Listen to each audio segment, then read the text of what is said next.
6-Minute English. From BBC Learning English. Hello and welcome to 6-Minute English. I'm Dan and joining me is Rob. Hello. Here at BBC Learning English, we're always discussing diets. I am on a seafood diet. When I see food, I just have to eat it. I suppose there's no chance of converting you to a vegan diet, is there? That seems to be the most talked about food fad at the moment. A fad is something that is popular, but only for a short time.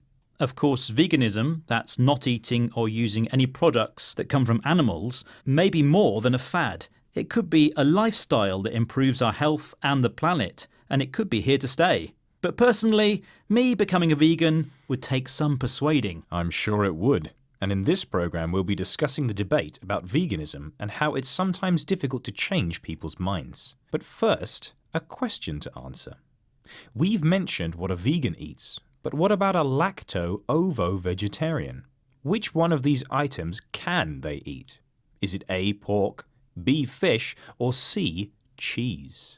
I'll say B, they can eat fish. Well, you'll have to wait until the end of the programme to find out. But now, back to veganism. According to some national surveys, there are now around 3.5 million full-time vegans in the UK, and the number is growing. And what was recently a radical lifestyle choice is slowly moving into the mainstream, or has become accepted by most people as normal. Advocates of veganism say their healthy lifestyle would also free up space and resources for growing food, and it would help reduce greenhouse gas emissions. Yeah, but come on, Dan. Having a meat-free diet means you might not get all the nutrients you need. Well, this is all part of the debate, Rob. There's always two sides to an argument, and it's something that's been discussed on BBC Radio 4's Farming Today programme. They spoke to Dr. Jutta Tobias Mortlock, a senior lecturer in organisational psychology at London's City University, who explained why views about veganism are so polarised. That means causing people to divide into two groups with opposing views. This issue touches on personal beliefs, and beliefs always trump facts. And so often when we talk about beliefs, we're touching on important values. Values are the things that guide our opinion over what's right versus what's wrong. And so whenever people argue over whether it's right or wrong to eat meat, they are in fact not debating the facts around this issue. They're actually debating the beliefs about what's moral or immoral about this. So it seems, in the whole debate about veganism, we are basing our views on beliefs. A belief is something we feel is true or real. Our beliefs are based on our values. Those are the things we think are right and wrong. And when we argue over the rights and wrongs of veganism, we base it on our values, not hard facts. We talk about our view on what is immoral, so what society thinks is wrong or not acceptable.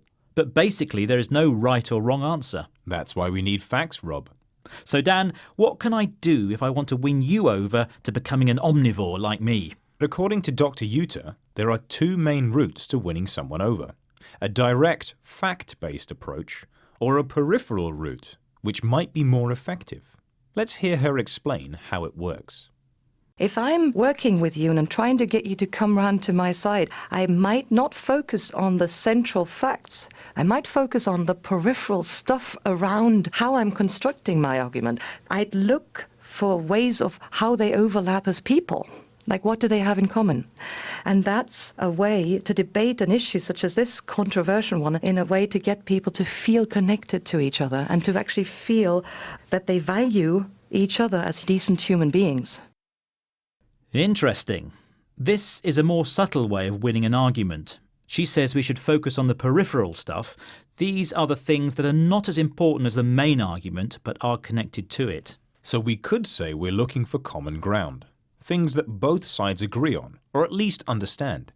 Dr. Jutta talked about making both sides feel connected. And it's a good point. Even if you don't want to be a vegan, you should respect someone's choice to be one. Yes, it's all about valuing someone as a decent human being. Decent means good and having good moral standards. Like us, Dan. Well, they're wise words, Rob. Of course, it would be morally wrong, immoral, not to give you the answer to our quiz question. Earlier, I asked which one of these items can a lacto-ovo-vegetarian eat? I said B, fish. Sorry, no. That's something they can't eat, but they can eat cheese.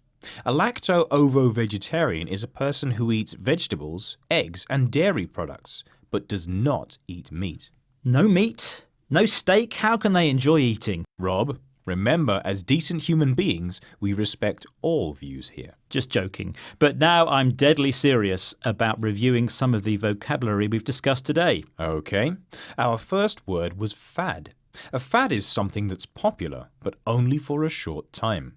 Next, we mentioned mainstream. Something that is mainstream has become accepted by most people as normal. Then we had polarized. That describes a situation that causes people to divide into two groups with opposing views. A belief is something we feel is true or real, and immoral describes something that society thinks is wrong or not acceptable. We also mentioned peripheral, which relates to things that are not as important as the main argument, but are connected to it.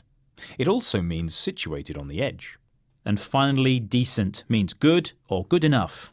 Don't forget you can learn more English with us on our website at bbclearningenglish.com. Bye for now. Goodbye. 6 Minute English. From bbclearningenglish.com.